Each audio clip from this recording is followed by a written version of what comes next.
નિખરતા ગુજરાત ન્યૂઝમાં આપનું સ્વાગત છે।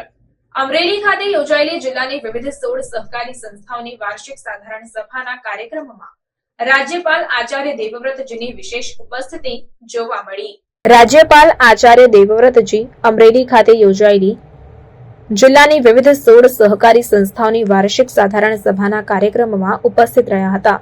રાજ્યપાલ આચાર્ય દેવવ્રતજી, રાજકોટ સાંસદ પરસોત્તમભાઈ રૂપાલા, અમરેલી સાંસદ ભરતભાઈ સુતરિયા, ઇફકો ચેરમેન અને પૂર્વ મંત્રી દિલીપભાઈ સંઘાણી, નાયબ મુખ્ય દંડક કૌશિકભાઈ વેકરિયા, ધારાસભ્ય સર્વજીવી કાકડિયા, જનકભાઈ તળાવિયા, સહકાર આગેવાનો સહિતના મહાનુભાવોએ દીપ પ્રાગટ્ય કર્યું હતું।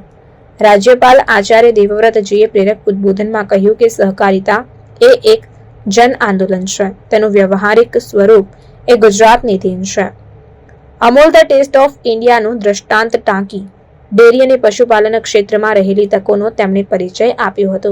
બાળાઓએ પ્રાકૃતિક કૃષિના મહત્વ, ધરતી કહે પુકાર કે સાંસ્કૃતિક કૃતિ રજૂ કરી હતી અને ઉપસ્થિત સર્વેએ તે કૃતિને તાળીઓના ગડગડાટથી વધાવી લીધી હતી।